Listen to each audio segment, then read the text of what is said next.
ఎన్నికలు వచ్చాయంటే ఎక్కడ లేని సందడి, నెరవేరని హామీలు వెక్కిరిస్తుంటాయి, సరికొత్త వాగ్దానాలు అరచేతిలో స్వర్గం చూపిస్తుంటాయి.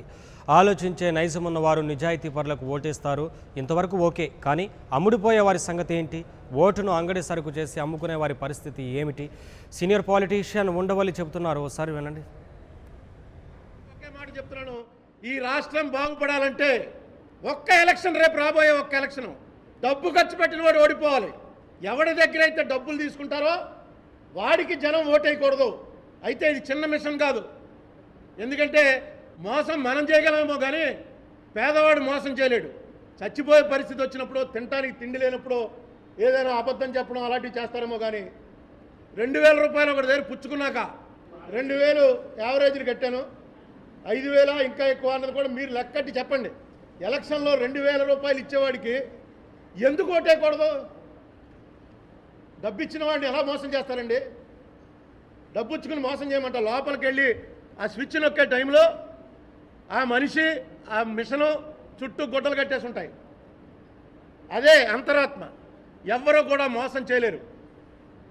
అక్కడికి వెళ్ళాక అనిపిస్తుంది, అయ్యో 2000 పుచ్చుకున్నాం, మన కోటితో ఏమవుతుంది, ఎందుకు ఈ పాపం నాకంటుకోవాలి అని టక్కన 2000 ఎవడ తెరుచుకున్నాడో వాడికి నొక్కేస్తారు.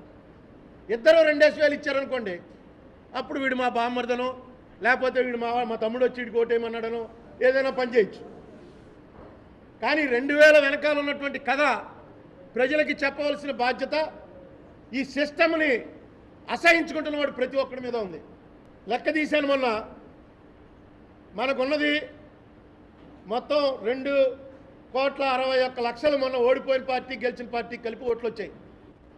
రేపు ఎలక్షన్లో ఒక 3 కోట్ల మంది ఓటర్లు ఉంటారు ఆంధ్రప్రదేశ్లో. ఈ 3 కోట్ల మంది ఓటర్లు 2000 చొప్పున ఓటు అమ్మారనుకోండి, ఈ పార్టీయో ఆ పార్టీయో 2 పార్టీలో ఓటు అమ్మితే 5 ఏళ్లకి వాళ్ళకు ఉన్నటువంటి అధికారాన్ని 5 సంవత్సరాల పాటు వాళ్ళ తరఫున వాళ్ళ డబ్బు ఖర్చు పెట్టడానికి అధికారం ఇచ్చేస్తున్నారు.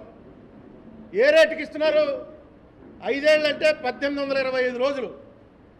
2000ని 1825 రోజులు ఎట్టి భాగిస్తే రూపాయి 9 పైసలు పడుతుంది రోజుకి.